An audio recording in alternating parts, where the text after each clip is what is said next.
Усім прывітанне, з вами Зміцер Лукашук. Як звычайна, мы абмяркоўваем падзею Беларусі і за яе межамі, і зараз мы абмяркоўваць гэта і не толькі, а найперш самае балючае і сёння найбольш такое пытанне, якое абмяркоўваецца па ўсім беларускім грамадстве, гэта пытанне стратэгіі адносна вызвалення палітвязняў. Мы і абмяркуем з маёй удзельніцай, госцяй, удзельніцай ініцыятывы па вызваленні палітвязняў Тацянай Хоміч. Добрый день, спадарыня Татьяна. Татьяна, вы нас чуете? Добрый день, Дмитрий. Татьяна, я хочу пачаць с такого пытання. Я читаў ваше інтэрв'ю, якое вы давалі нашим коллегам с Люстэрка, і там пачынаецца ўсё размова з вами словамі журналіста про тое, что вот нібыта у вас ёсць інфармацыя і вы можете патлумачыць, чаму пачалы прычыны, вот з-за чаго рэжым пачаў вызваляць яшчэ у ліпені 24-го года, то есть з чаго пачаўся прычыны пачатку вызвалення, працэсу вызвалення палітвязняў. Мы вельмі часта да гэтай тэмы звярталіся з такой нагодай, што ж усё ж такі зацікавіла тых же самых амерыканцаў, чаму яны пайшлі на перамовы з Лукашэнкам, што стала прычынай чаму Лукашэнку ўсё ж такі пайшоў на гэтае вызваленні. Можна яшчэ раз да гэтай тэмы звярнуцца. Вось у вас все ж таки ёсць тлумачэнне, чаму ён вырашыў пэўную такую палёгку, якую прапагандысты называюць гуманітарным трэкам, але пачаць і пэўную частку палітвязняў вызваліў і яны выйшлі на волю.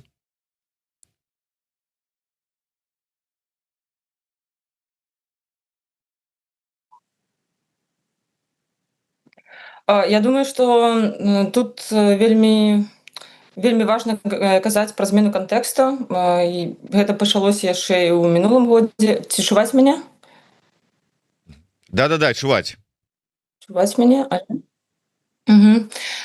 Змена кантэкста і яшчэ ў мінулым годзе. Я думаю, што, канешне, тут моцна грае все-таки ролю такой эфект вайны паміж Расіяй і Украінай, і ўсё больш і больш ідзе размова про то, як і чым яна скончыцца. Я думаю, што вельмі важна таксама разумець, што якой сітуацыі апынулася Беларусь з-за гэтага, з-за вайны, з-за рэпрэсій у самой Беларусі. І мы бачым, што зараз ёсць вялікая такая залежнасць Беларусі ад Расіі. За некалькі год яна толькі ўзмацняецца.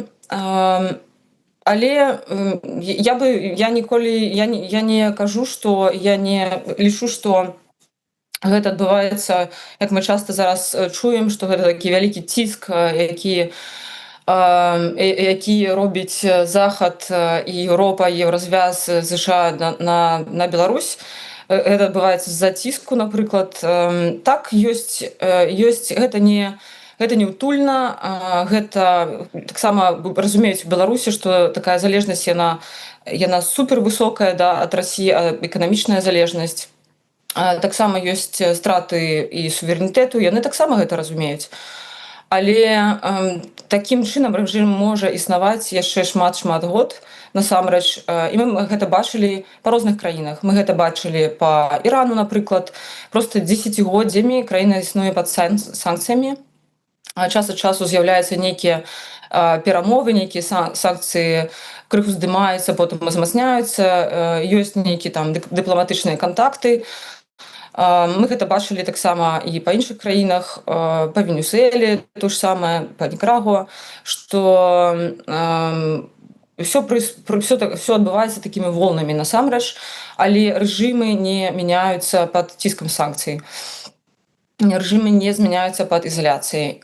Я думаю, што тут таксама моцную ролю, канешне, грае тыя патрабаванні, насамрэч, якія ёсць ад Еўразвязу, гэта парушэнне правоў чалавека. І, канешне, гэта нельга ігнараваць. І так, беларускія ўлады гэта не ігнаруюць, таму яны і пачынаюць гэты працэс. Калі яны кажуць пра тое, што хацелі б наладзіць зноў адносіны з Еўразвязам, з Захадам, насустрач высоўваецца такое як бы патрабаванне, такое прапанова, да, ну тады пачынайце вызваляць палізняволеных, тады трэба спыняць рэпрэсіі. І вельмі пакрыху гэты працэс ідзе якраз з мінулага года, з ліпеня. Я думаю, што пляцовак, якія гэтаму спрыялі, хапае насамрэч. Гэта і, канешне, інстытут АН, гэта і всялякія, ну, такія міжнародныя сустрэчы, нават той же самы БРІКС. Гэты пытанні там таксама падымаюцца, да, кулуарна, не публічна, але пра гэта гаворка ідзе. І ўсё ж такі мы чуем ад беларускіх уладаў, што так, яны хочуць гэтыя адносіны возобновіць з Захадам, з еўрапейскімі краінамі. Гэта часта кажа зараз і мінулыя месяцы. Першы раз, мне здаецца, гэта пачалося ўжо год таму. Мінулы месяц аб гэтым кажа міністр іностранных спраў, замежных спраў Рэжымкоў, пра гэта казаў Лукашэнкі колькі разоў, да, і мы гэта чуем таксама з апошняй сустрэчы з спецпасланнікам Келагам. Яны кажуць пра нармалізацыю адносін. Таму гэта такі вельмі павольны працэс, які пачаўся год таму. Я думаю, што з іх боку таксама былі адчуванні, што рэакцыя Захаду будзе такая больш хуткая, яна хутчэй будзе, яна будзе больш пазітыўнай, да, што там некалькі соцень людзей былі памілаваныя, вызваленыя да выбараў, і з гэтага пачнецца ўжо нейкія крокі насустрач, кантакты, але гэтага не адбываецца. І я думаю, што гэта таксама важна адзначаць, што, канешне, гэта трэба рабіць, і трэба рабіць крокі насустрач, калі ёсць пазітыўныя змены, але гэтыя крокі таксама павінны быць суразмернымі. Я тут спыніўся, я думаю. Татьяна, вы сказали такую фразу: у камандзе Бабарыка мы заўсёды выступали з пазіцыі, што краіны ЕС і ЗША павінны ініцыянаваць дыялог з Мінскам дзеля вызвалення палітвязняў. Мяне тут троху, канешне, слова павінны ініцыянаваць. Вот, а навошта ЗША і Еўрасаюзу гэта трэба, асабліва калі глядзець на сённяшнія даволі такія практычныя і прагматычныя падыходы з боку адміністрацыі Трампа, калі для іх там не спробы там ініцыянаваць дыялог, а ўсё это сделкі, яны так шчыра і кажуць. Так вот, ці варта чакаць у гэтай сітуацыі, што яны сапраўды пойдуць на тое, каб ініцыянаваць дыялог, неяк там угаварыць Лукашэнку сесці за стол перамоваў і падчас гэтых перамоваў дамагчыся вызвалення палітвязняў. Вот ёсць разуменне, навошта ім это трэба?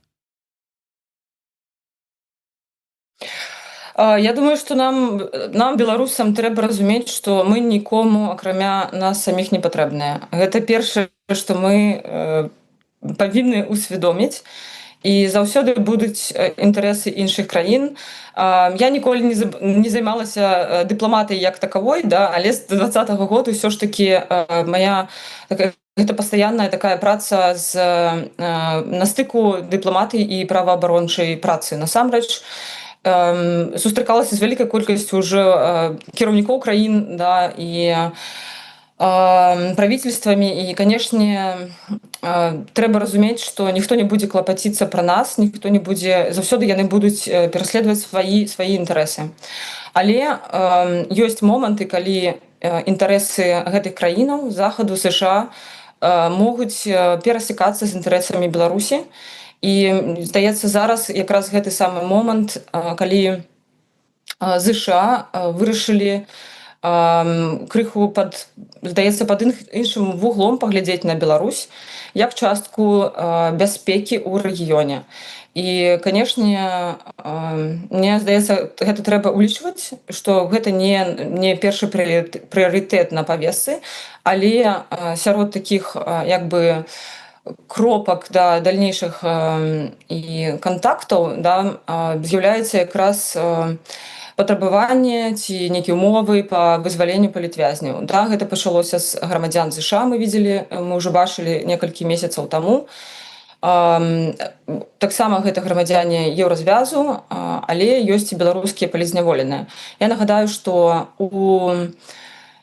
яшчэ ў лютым пасля першага кантакту амерыканскага дыпламата і паездкі ў Мінск з'явіўся такі артыкул на New York Times, дзе якраз шла гаворка, што ж там абмяркоўвалася, і якраз казалі так пра сітуацыю ў рэгіёне, сітуацыю ў свеце, але таксама вызваленне палізняволеных і спыненне рэпрэсій.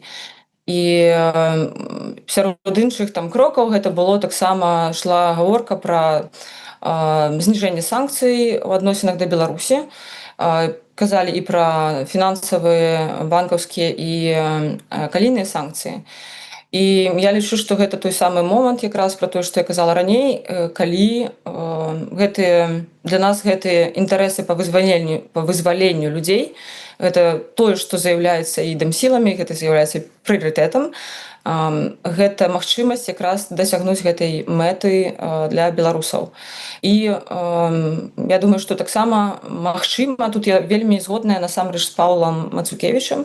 Якраз недавно быў такі артыкул, што праз зніжэнне канфрантацыі з захадам, з еўразвязам магчыма зніжэнне рэпрэсіяў у Беларусі. Тут я згодная, што гэта таксама можа быць часткай гэтага працэсу. Але таксама трэба разумець, што насамрэч гэтыя кантакты, гэта яшчэ не дыялог, насамрэч. Гэтыя паездкі, гэта не заўсёды дыялог. Гэта ўсё ж такі гэта першыя такія спробы, да, мы бачым, што яны пазітыўныя, яны ацэньваюцца пазітыўна і амерыканскай стараной, і беларускай стараной, асабліва апошняя сустрэча з Келагам Лукашенка. Мы бачылі, колькі артыкулаў з'явілася, каментароў на гэты конт. Мы бачылі, што ёсць вызваленыя самыя важныя для нас гэты момант, што вызваленыя 14 чалавек. Не ўсе з іх палізняволеныя, але большая частка так. І я лічу, што зараз якраз вельмі важна, каб гэты працэс працягваўся. І так, магчыма, у нейкай будучыні гэта прывядзе ўжо да дыялогу, да больш нейкіх там устойлівых такіх адносін. Ну, канешне, узаемавыгадных. Пакуль што мы не чуем, да, а што ўсё ж такі з амерыканскай стараны, і нават зараз не было ўжо дэталяў, а што ж ўсё ж такі там абмяркоўваецца больш дэталёва, акрамя таго, што мы бачым вызваленне людзей. Дарэчы, ну я для тых людзей, хто можа быць не так шчыльна сочыць за палітычнай павесткай, як вось мы тут у студыі Еўрарады і Тацяна, вот паколькі яна гэтай справай займаецца, я хацеў бы скіраваць людзей да тых, ну тое, пра што яна сказала. Скажем, яна ўзгадала Паўла Мацукевіча, былога дыпламата. Ён напісаў такі артыкул грунтоўны, і ён апублікаваны на старонцы Цэнтра новых ідэй. Калі ласка, Google вам у дапамогу, каму-лі цікава, можете зайсці, паглядзець, пачытаць. Ён сапраўды нават па пунктах расклаў, што і каму варта было б зрабіць, каб знайсці паразуменне і пачаць працэс нейкага такога збліжэння і пацяплення адносінаў. З іншага боку, тут я скіроўваю ўсіх да нашага недаўняга эфіра з экспертам, палітолагам, прадстаўніком, супрацоўнікам Фінскага інстытута замежных спраў Аркадіем Мошасам, дзе ён раскрытыкаваў артыкул і пазіцыю Мацукевіча, сказаўшы, што найперш ён не бачыць, якімі сродкамі, метадамі можна дасягнуць усяго таго, што Павел прапаноўвае. Але я зараз да іншага у працяг. Вот добрая тэма вы паднялі пра тое, як можна і ці можна і трэба ўплываць нам, дэмсілам, пэўным гульцам на ўвесь гэты працэс. Акурат такі піша адзін з нашых гледачоў, тут накідаў шэраг пытанняў. Не ведаю, можна увесь эфір прысвяціць толькі адказам на гэтыя пытанні, але я думаю, мы абмяжуемся некалькімі момантамі. Ён піша: ці ўплываюць хоць неяк дэмсілы на вызваленне палізняволеных? Наколькі я магу зразумець, у ЕС ужо даўно у курсе нашай праблемы, а нашы лідары часам наадварот кажуць, што нельга гандлявацца з Лукашэнкам. Так трэба ці трэба праводзіць мільён сустрэч, каб потым без удзелаў дэмсілаў некага вызвалялі. У дэмсіл па сутнасці няма суб'ектнасці, які ў гэтым ва ўсім сэнс. Так вось, два моманта атрымліваю, я выдзелю. Першае, ўсё ж таки, ці уплываюць хоць нейкім чынам дэмсілы, усе іх плыні, і там офіс, і латушка з кабінетам, і вось ваша група ініцыятыва па вызваленню палітвязням нейкім чынам на вось гэты працэс вызвалення, размоваў, перамоваў і гэтак далей.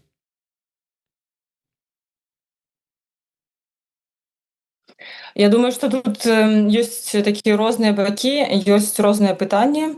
Перш за ўсё, канешне, ўсё ж таки экспертызы по Беларусі, экспертызу по Беларусі маюць больш беларускія арганізацыі, гэта беларускія НДА, да, праваабарончыя арганізацыі, калі мы кажам пра вызваленне палітвязняў, пра колькасць палітвязняў, хто гэтыя людзі, а што адбываецца, якія ёсць тренды, да, у гэтым накірунку, да, у гэтай обласці. І, канешне, гэта тое, аб чым пастаянна кажуць розныя беларускія праваабарончыя арганізацыі, дэмсілы, такім быць, такім транслятарам, да, што адбываецца ў нашай краіне з пункту гледжання грамадзянскай супольнасці і правоў чалавека. Гэта вельмі важны пункт, і ўжо гледзячы на гэта, да, краіны могуць таксама прымаць нейкія рашэнні, а што рабіць. Гэта палітыка дзяржаў, як я сказала раней, насамрэч, гэта яны прымаюць рашэнні, зыходзячы са сваіх інтарэсаў. У мяне таксама ёсць часам такое пытанне, увогуле, наколькі залежыць, так, калі падумаць глобальна, да, наколькі можа залежыць палітыка еўразвязу, дачынення да нейкай краіне, базуючыся ці не базуючыся на меркаванні нейкай групы людзей, да, так званай апазіцыі ці дэмакратычных сілаў, якія знаходзяцца ў экзіле. У мяне таксама ўзнікае такое часта пытанне. Але я лічу, што ўсё ж такі наша праблема ў тым, што да Беларусі увогуле як краіны няма інтарэсу, няма зацікаўленасці нешта там мяняць, гэта складана, гэта не сильна, можа, не моцна паўплывае на сітуацыю ў рэгіёне. Як яны гэта бачуць. Зараз я тлумачу таксама, як я гэта чую, бачу пасля некаторых сустрэч. Я не буду казаць, што гэта нейкія спецыфічныя краіны, а такое адчуванне ёсць. Увогуле, як глядзяць на Беларусь. І, напэўна, ўсё ж такі з гэтага ёсць прычына, што ўвогуле палітыка у дачыненні да Беларусі апошнія некалькі год яна не мяняецца. Да? Яны ўзялі, гэта зараз пра еўразвяз, яны ўзялі нейкі курс, такі, да, спецыфічны, гэта ізаляцыя, гэта санкцыянаванне, гэта падтрымка грамадзянскай супольнасці у меншай ступені ў Беларусі, але звонку. І паколькі інтарэсу такога моцнага ў краіне для іх няма, вельмі марудна можа мяняцца гэтая палітыка, і зараз мы гэта бачым. Я думаю, я так адчуваю, што гэта з-за таго, што няма інтарэсу, з-за таго, што гэта вельмі складана, да? З-за таго, што таксама трэба паступіцца нейкімі сваімі так званымі маральнымі прынцыпамі, што яны не павінны весці там нейкіх дыялогаў з дыктатарамі, пакуль не зменіцца сітуацыя ў краіне. Што з майго пункту гледжання, гэта таксама, ўсё ж такі больш на словах. Мы бачым, што краіны еўразвязу працуюць вельмі добра, супрацоўнічаюць з Азербайджанам, дзе таксама ёсць парушэнне правоў чалавека, з той же самай Турцыяй і многімі іншымі краінамі. Не кажучы ўжо пра Кітай, дзе ёсць проста мільёны людзей, якія утрымліваюцца ў лагерах. Таму я тут бачу крыху такое, все-таки двулічие, да. В гэтым накірунку мы супрацоўнічаць не будзем, таму што мы не размаўляем з дыктатарамі, а ў іншых краінах, дзе ў нас ёсць інтарэс, мы будзем з імі працаваць, да? Заплюшваць вочы на тое, што адбываецца ў краінах. і будзем з імі работаць далей. Таму ўсё ж такі, я думаю, як мы гэта бачым зараз, якраз ЗША вельмі добры прыклад, як мяняецца палітыка. І трэба адзначыць, што гэтыя кантакты пачаліся яшчэ год назад. Гэта значыць пры адміністрацыі Байдена. Яны не былі публічнымі, яны былі на ўзроўні ніжэй. Я маю на ўвазе там першая паездка і кантакт з Лукашенко, гэта было толькі ў лютым. Але ўвесь працэс, канешне, цягнецца даволі доўга, гэта пачалося яшчэ мінулым летам. І гэта той прыклад, калі, нягледзячы на пазіцыю дэмакратычных сілаў, калі казаць агульную такую, пачынаецца нейкія іншыя ўсё ж такі крокі, яе змена, няхай такая марудная, але яна адбываецца, нягледзячы на пазіцыю дэмсілаў. Пытанне у працяг вось таго, уплываюць ці не ўплываюць, але далей калі пайсці, Гары Дэвідсон задае пытанне: што прапануе Тацяна дзеля вызвалення, калі не было дыялогу да 20-го, з чаго яна вырашыла, што Лукашэнку трэба дыялог зараз, яму трэба не дыялог, а збліжэнне, зняццё санкцый, бо грошай няма, а Масква грошай не дасць. Ваше ўсё ж таки бачанне, то есть чаму вы вырашылі, што гэты дыялог сапраўды магчымы да такой ступені, што ён пойдзе на нейкую лібералізацыю, вызваленне вялікай колькасці палітвязняў, спыненне рэпрэсій, што таксама вельмі важна, і гэтак далей. Што вы прапаноўваеце, як ісці, каб гэтага дасягнуць? Я не пагаджуся, што не было дыялогу. Якраз дыялог быў з 14-го, уже 15-го году. Якраз пачаўся дыялог і супраца з рознымі і краінамі і праграмамі, якія пачалі сваю працу ў Беларусі.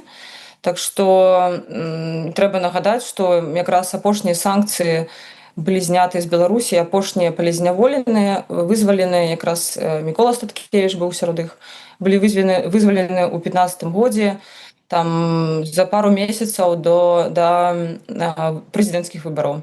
Гэты дыялог быў, і я думаю, што тое, што адбывалася гэтыя 5 год, насамрэч, з 15 па 20, мы часта гэта чуем таксама ад еўрапейскіх заходніх партнёраў і іншых краін, прадстаўнікоў, што мы пытались гэта рабіць з 15 па 20, мы не хочам на тыя ж граблі наступаць яшчэ раз.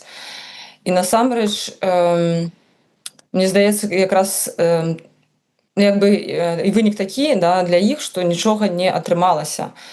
А мне здаецца, што якраз калі мы паглядзім на Беларусь, на беларускае грамадства, вельмі шмат змянілася менавіта за гэтыя 5 год, калі Беларусь была адкрытая, калі былі праекты, калі развіваліся НДА, працавалі медыа ўнутры Беларусі, калі людзі маглі нармальна вандраваць па Еўропе, атрымліваць візы, і жыццё ўвогуле вельмі моцна, вельмі хутка змянілася ў Беларусі. І гэта той самы вынік, насамрэч, і пра гэта трэба казаць. Таму дыялог быў, і я думаю, што заходнім краінам зараз вельмі цяжка прызнаць, што гэта не спрацавала. У гэтым праблема, насамрэч, што та іх палітыка, якую яны прынялі, яна не спрацавала. Хаця ўсё больш і больш, насамрэч, у кабінетах мы чуем, што у іх такая ж ацэнка сітуацыі. Яны разумеюць, што адбываецца, што гэта не спрацавала, што ізаляцыя працуе супраць беларусаў, што гэта больш і больш штурхае беларусаў у Расею, што, канешне, адсутнасць магчымасць абменаў, вандровак, атрымання візаў, цягнікоў і так далей, самалётаў, гэта ўсё ўплывае на беларусаў, і санкцыі тым болей. Яшчэ больш зніжае суверэнітэт Беларусі, адштурхоўвае Беларусь ад Еўропы. Але для іх гэта цяжка зрабіць такі разварот, вельмі хутка зрабіць цяжка. Але з другого боку мы зараз бачым, як еўрапейцы цікавяцца трэкам США, і заўсёды зараз пытаюцца, што адбываецца, як мы гэта бачым, таму што так гэта уже часткова такія першыя крокі па змене палітыкі.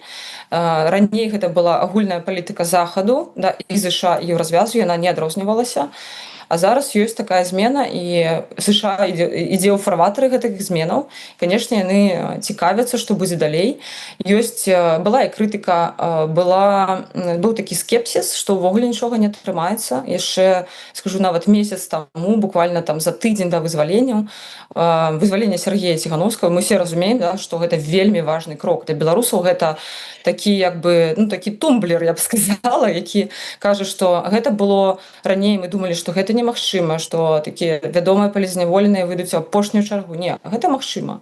Это вельмі моцна мяняе ўсю сітуацыю. І зараз Еўропа таксама глядзіць, што будзе далей.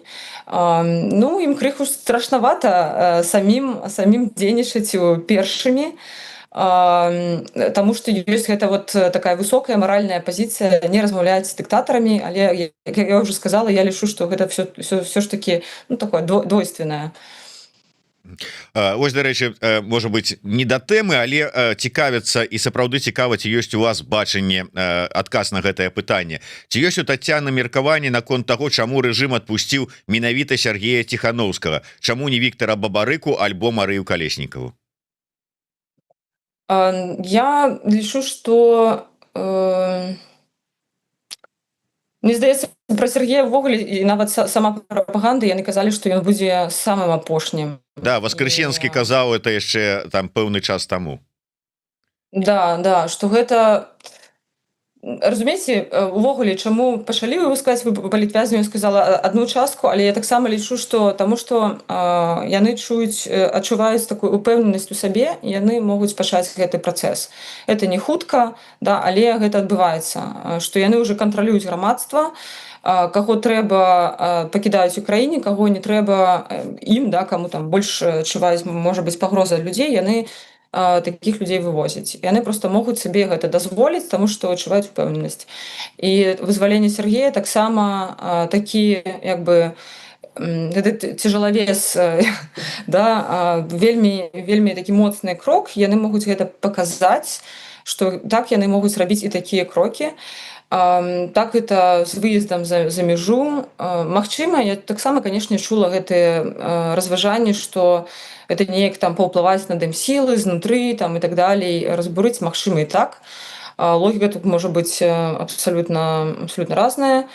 Але, канешне, я думаю, што на такую пэўную нейкія змены ў дынаміцы, вызваленне ўвогуле любога вядомага палізняволенага, ці то Марыі, ці то Віктара Бабарыкі, яно будзе мяняць дынаміку ў дэмсілах. Это, мне здаецца, гэта відавочна.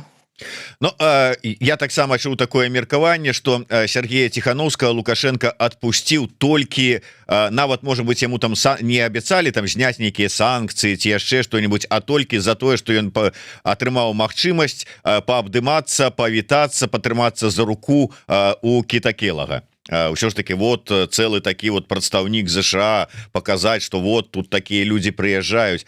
Калі працягваць гэта, можа быць, такі ланцужок, як вы лічыце, за што, за якія там паслабленні, сустрэчы, зняццё там санкцый, ці яшчэ за што Лукашенко пагадзіўся адпусціць Марыю Калеснікаву, Віктара Бабарыку, там Бяляцкага? Я думаю, што гэта у пэўнай ступені я тут згодная ўсё ж такі і з то, што я чую ад Воскресенскага, што гэта павінна быць там паслабленне ў санкцыях. І я думаю, што ўжо такую большую колькасць палізняволеных яна можа быць вызваленая менавіта праз пэўныя такі ўжо вялікія крокі, адмена санкцый, ці спыненне, ці нейкія выключэнні. Гэта таксама ёсць такі механізм, калі яны не адмяняюцца, але на пэўны час, напрыклад, ці там на пэўных умовах робіцца такое прыпыненне. Я думаю, што так гэта было агушана насамрэч, і я б да гэтага таксама ставілася сур'ёзна. Насамрэч яны гэта паўтараюць ужо апошнія там месяцы, і гэта было ў мінулым годзе. І пытанне таксама да нас, што мы з гэтым будзем рабіць. да, магчыма, яшчэ некая група людзей можа быць вызвалена таксама праз такія сустрэчы, такую фармальную, нефармальную камунікацыю.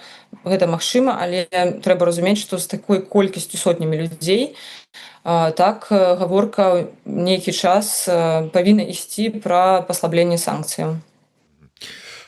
Пытанне ад шалёнага вожыка. Як лічыць спадарыня Тацяна, ці ўплываюць паводзіны Ціханаўскага на вызваленне палітвязняў, у тым ліку на вызваленне Калеснікавай? Вельмі шырокая тэма, таму што і ваш калега Валерый Кавалеўскі у нас вось у нядаўным эфіры таксама казаў, што трэба ўсё ж таки прытрымлівацца разумення, на якія тэмы накласці мараторый і не шумець у СМІ, якія там можна абмяркоўваць. Ваш калега па штабе Бабарыка Іван Краўцоў вельмі абурыўся, калі палітыка апублікавалі словы Ціханаўскай, дзе яна заклікала да Трампа, да таго, каб ён працягваў ціснуць на Лукашэнку і не спрыяў яго легалізацыі, легальнасці пашырэнню.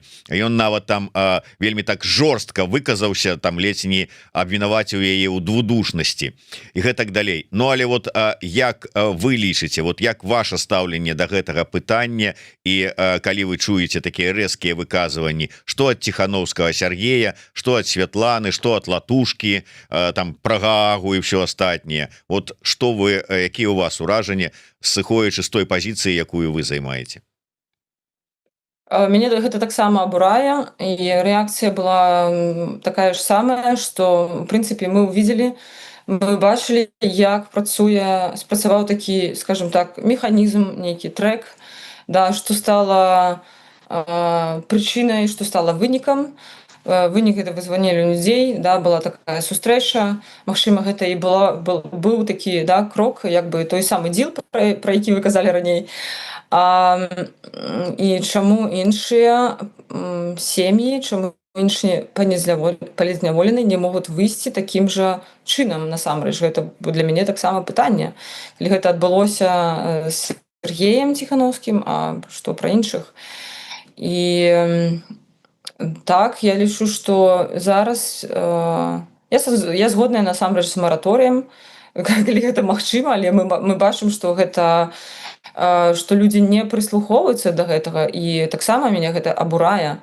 Калі гэта нават на некалькі адсоткаў праўда, да, што гэта такая прапанова, такі запыт гучаў, што трэба там памаўчаць нейкі час, ці ўвогуле, я думаю, што гэта якраз датычыцца больш да нейкай там крытыкі жорсткай, нейкіх планаў па звяржэнню рэжыму, калі, да, і такое вот, я б сказала, такое больш, можа, радыкальныя такія паводзіны. Я не думаю, што хтосьці б замінаў расказваць пра свой вопыт у турме, і гэта людзі робяць ўжо гадамі і месяцамі, але менавіта такія нейкія пагрозы, якія часам яны і пустыя, нават не часам, а я б сказала, большай часткі яны пустыя. Я думаю, што якраз можна на нейкі час ад іх адмовіцца, калі гэта зможа вызваліць яшчэ і проста ўратаваць жыць яшчэ нейкай групы людзей, а можа і вялікай групы. Таму я лічу, што гэта такая палітызацыя тэмы і выкарыстанне тэмы палізняволеных і выкарыстанне для асабістага піару. І калі нават там некалькі адсоткаў ты разумееш, што гэта можа перашкаджаць працэсу, навошта гэта рабіць? Умоўна кажучы, вот вы выступаеце за такую змену стратэгіі, змену рыторыкі з боку дэмсілаў, але калі мяняць рыторыку тую ж самую, то тады, як кажа Астапеня, каб не злаваць дзеда, не трэба казаць пра неабходнасць правядзення сумленных выбараў, бо якія выбары і ўвогуле тэма выбараў тут дзеда злуе, не трэба казаць там пра іншыя тэмы, трэба засяродзіцца на на вот гуманітарным трэку гэта тэма вызвалення палітвязняў, але таким чынам ну как бы усе дэмсілы яны сыходзяць у праваабарончую тэму, то есть адмаўляюцца ад палітычнага складніка. Ну гэта нармальна ці ненармальна, ці вот час такі? Я думаю, что тут трэба сыходзіць з рэальнасці і казаць пра новыя чесныя выбары, сумленныя выбары праз 5 год, калі мы момант зараз, калі мы сталі далей ад іх насамрэч, чым былі ў 20 ці 21 годзе, трэба, напэўна, пераацаніць рэальнасць, дзе мы знаходзімся і што зараз магчыма. Тут прымае рашэнне кожны сам для сябе. Я думаю, што сфокусироваться, і мы таксама пра гэта і казалі, я казала таксама па апошнім артыкуле на зеркале. Я думаю, што і Валер Кавалеўскі пра гэта казаў уже некалькі разоў. Гэта павінна быць, да, такая дээскалацыя, дэізаляцыя, дээскалацыя з нашага боку, з беларускага боку, да, гэта з беларускай маю на ўвазе з Мінска, як прапанова, да, што час канфлікту вострай такой фазы ён ужо прайшоў. Гэта таксама дээскалацыя між Мінскам і захадам, таму што гэта палітыка не спрацавала, і зараз яна робіць нават горш для людзей і горш для самой Беларусі, для суверэнітэту. Гэта датычыцца і, да, там дэізаляцыі, што таксама як бы паляпшае менавіта становішча людзей. Гэта вызваленне людзей, гэта спыненне рэпрэсій, гэта аднаўленне, такое паступовае аднаўленне працы арганізацыі грамадзянскай супольнасці ў Беларусі. Яны ж і зараз насамрэч ёсць вельмі там не публічна, але яны працуюць, ёсць нейкія прадзяржаўныя арганізацыі, але гэта магчыма развіваць, гэта трэба развіваць. То без чаго нават ім зараз складана, да? Ёсць вельмі шмат сацыяльных праблемаў, як хатні гвалт такого кшталту, якія просто за некалькі гадоў яны адсутнасці, да, людзей, да, якія раней з гэтым працавалі, стварылі агромныя сацыяльныя праблемы ў краіне. Праца з людзьмі з інваліднасцю, з дзецьмі, з рознымі захворваннямі. Вельмі шмат людзей, які займаліся такімі праектамі, яны з'ехалі. І яны гэта таксама адчуваюць. І зараз пытанне, як гэта паступова аднаўляць, нават не казаць пра такі палітычны працэс, а именно грамадзянскі працэс унутры краіны, і то, што будзе ўплываць і паляпшаць жыццё проста мільёнам людзей. І гэта хутчэй гэта такая прапанова, да, з нашага боку і беларусам унутры краіны, беларускім уладам, беларусам замежжа. Але, канешне, найпершае гэта такія самыя важныя для нас крокі, гэта вызваленне людзей. Самы важны крок, гэта павінна быць прыярытэтам. Гэта тыя, хто памірае зараз у турмах. І менавіта таму я лічу, што важна, пра што мы кажам, над чым мы працуем, гэта такія розныя крокі, кансультацыя еўрапейскіх краін і ЗША. Гэта актыўная дыпламатыя, што можа быць выкарыстана. Зразумела, што немагчыма казаць пра ўсё публічна.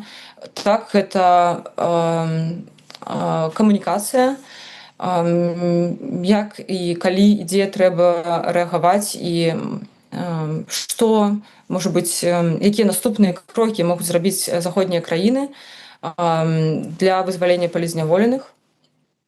Гэта таксама выкарыстанне санкцый, да, як такі гібкі інструмент. І зараз гэта той самы момант, калі пра гэта могуць задумацца краіны ЕС, ну, таму што самыя, напэўна, такія буйныя санкцыі, адчувальныя, важныя для Беларусі, яны былі з боку ЕС. І гэта не быстры працэс, гэта займае вельмі шмат часу. І так, я лічу, што мы патрэбны рабіць усё зараз магчымае, каб пераконваць гэтыя краіны, шукаць, выкарыстоўваць такія санкцыі, зніжэнне, паслабленне, прыпыненне, гуманітарнае выключэнне, каб вызваляць людзей.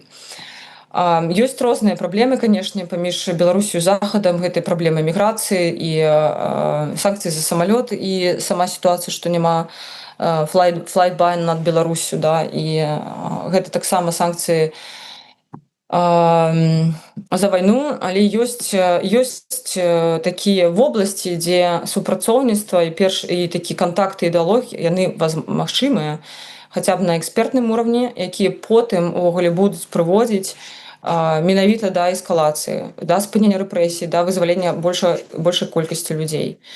І я лічу, што зараз тое, што я чую, гэта такое, ведаеце, нават казаць пра перамовы, нейкія уступкі, саступкі, нешта такое пастыднае, нешта недастойнае. Гэта заўсёды называецца гандлем, торгам, але гэта жаданне спасці людзей, сваіх родных. Гэта таксама салідарнасць з людзьмі. Гэта не павінна быць успрымацца як слабасцю. Гэта таксама не з'яўляецца торгам, не з'яўляецца гандлем. Гэта таксама не нейкая здрада, таму што такія уступкі, такія прапановы, яны ўспрымаюцца як здрада. Не, гэта пра вызваленне жыць у людзей. Я думаю, што гэта першае, што мы, калі мы хочам будаваць дэмакратычнае грамадства, краіну, гэта першае, пра што мы павінны думаць. Гэта самая галоўная каштоўнасць, гэта людзі, які ў нас ёсць, гэта людзі, якія зараз паміраюць. Не трэба рамантызаваць гэтую такую жертвеннасць людзей. Шмат людзей ужо загінула, многія знаходзяцца 5 лет. Яны хочуць, каб іх дасталі, да? Не трэба казаць, што людзі апеляваць там нейкім такім, што там наберуць новых. Гэта вельмі складаны працэс, і да яго трэба ісці. Гэта якраз вырашаецца дыялогам, да? Не параўноўваць там лічбы тых, хто выйшаў, і тых, хто сеў, да? І каго прызналі палізняволенымі. Мы можам гэта асобна пра гэта пагаварыць насамрэч. І я лічу, што наадварот зараз якраз гэта амаральна, калі мы ведаем, што ёсць інструменты, якія працуюць, якія можна гібка выкарыстоўваць, і пры гэтым мы іх не выкарыстоўваем і дазваляем паміраць людзям у турмах. Я лічу, што гэта амаральна, гэта непрыняцце адказнасці, гэта пазбяганне адказнасці зараз і самімі беларусамі у тым ліку, замест таго, каб выкарыстоўваць тое, што магчыма, каб вызваліць людзей, каб іх спасці. Гэта жыцці. Я разумею ваши словы і вашу пазіцыю наконт амаральнасці і гэтак далей, але і праўда ёсць у тых лічбах, якія вы прыгадалі, і праваабаронцы гэта пацвярджаюць, што вызваленыя по так званаму памілаванню Лукашэнкам іх значна менш, чым тых, хто на гэтае месца ізноўку быў асуджаны і пасажаны. То есть рэпрэсіі не спыняюцца, і маўляў, калі не спыняюцца рэпрэсіі, не спыняецца і машына гэта. Менш палітвязняў не становіцца. Калі паглядзець на гэтыя лічбы, то так глыбей паглядзець на гэтыя лічбы, там могуць быць прызнанне палізняволенымі увогуле адбываецца не хутка. Гэта можа займаць месяцы, і нават інфармацыя можа з'явіцца там пра месяц і праз год. Гэта значыць, што сярод тых, пра каго кажуць, што прызналі палізняволенымі зараз за паўгады 25-го году, там магчыма ёсць людзі, там дакладна ёсць людзі, якіх затрымалі, магчыма, яшчэ да ліпеня 24-го, а можа быць у 23-м. Таму гэта параўнанне як бы абсалютна неправільна і маніпулятыўнае. І калі б гэта было праўдай, колькасць палізняволеных расла бы, яна не расце. Гэта мы бачым ужо, як зараз гэта год, як яна змяншаецца, яна падае. Таму я думаю, што я спадзяюся, што бліжэйшы час і праваабарончыя арганізацыі таксама пераглядзяць, як яны камунікуюць у сваіх публікацыях, соцсетках, таму што гэта тыя лічбы, якія не варта параўноўваць. Вельмі актыўна іх падхопліваюць другія, выкарыстоўваюць як такую вось маніпуляцыю, да, што ўзялі больш, прызналі больш. Гэта тыя лічбы, якія нельга параўноўваць. Ну да, от дзіўна працуе ботаферма лукашэнкаўская. Тут мало того, что час ад часу у нас з'яўляецца ў каментатарскай фейкавы аккаунт Валерыя Цыпкала, тут відаць адмыслова под наш з вами эфир стварылі фейкавы аккаунт Павла Латушки, нібыта, з якога пишуць розную ахінею, которую я нават зачитывать не буду, і я параю нашему СММщику выдалить гэты аккаунт, тому что тое, что пишуць, ну, я разумею, что Павел такого писать не будзе и не стане. Нам, на жаль, трэба завершать нашу размову, хотя пытанняў у нас вельмі шмат, и хотелось б яшчэ шмат что абмеркаваць с Татьяной, но я думаю, что будзе такая магчымасць, может быть, на завершэнне. Ці ёсць все ж таки какая-нибудь информация про Марыю, что отбывается з ёй, ці даходзіць нейкая інфармацыя да вас? На жаль, у нас няма камунікацыі, ні лістоў, ні званкоў, ніякіх сустрэч. Ліст ад Марыі быў вельмі такі маленькі, дзесьці паўгады таму, яшчэ ў лютым, што буквально там 2 сказы прывітання, у мяне ўсё добра, прывітанне ўсім. І гэта ўсё, што мы маем зараз. Мы ведаем, што яна не ізалявана, знаходзіцца сярод іншых жанчын у атрадзе.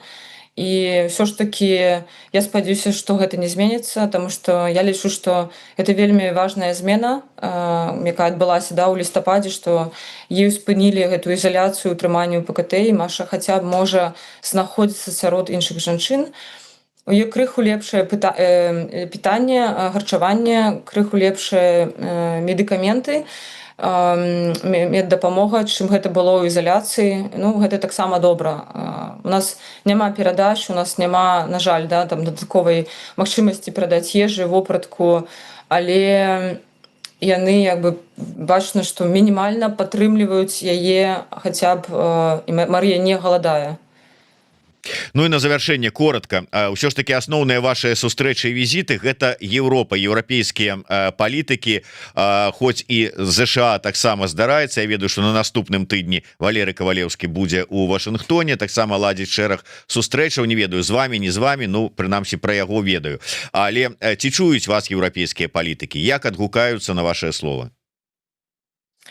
Я думаю, што якраз чуюць, і як я ўжо сказала, што яны разумеюць, в прынцыпе, ацэнка сітуацыі, яна вельмі часта з ёй пагаджаюцца, што та палітыка ізаляцыі, санкцый, яна не спрацавала на змену рэжыма, яна не спрацавала на змену паводзінаў, яна зараз працуе супраць саміх беларусаў і супраць суверэнітэту Беларусі. І зараз ўсё ж такі пытанне, а што далей будуць рабіць з гэтым еўрапейскія палітыкі. Таму што яны ўсё разумеюць, але пытанне, ці зменіцца палітыка. І, канешне, такі гуманітарнае пытанне, вызваленне людзей, гэта для іх гэта пытанне важнае. І я вельмі спадзяюся ўсё ж такі, што нейкі бліжэйшы час яны таксама будуць больш актыўна дзейнічаць для вызвалення палізняволеных. Дзякуй вялікі. Я спадзяюся, што неўзабаве мы яшчэ не адзін раз сустрэнемся у эфіры Еўрарады з Тацянай Хоміч, а можа быць, і я на это вельмі спадзяюся, што неўзабаве і з Марыяй Калеснікавай, і з Віктарам Бабарыкам, і з Алесем Беляцкім, і з усімі тымі нашымі палітвязнямі, якія пакуль што яшчэ знаходзяцца у лукашэнкаўскіх катавальнях, але мы ўсе вельмі хочам, каб яны найхутчэй выйшлі на волю. І мы ўсе, гэта я кажу і пра тых, хто кажа пра трэба ціснуць, і пра тых, хто кажа, што трэба перамаўляцца, і пра іншых, усе мы хочам, каб змянілася сітуацыя і людзі былі на волі. Дзякуй вялікі, Тацяна, поспехаў вам у вашай справе, да сустрэчы, жыве Беларусь. Дзякуй вялікі, доброго дня.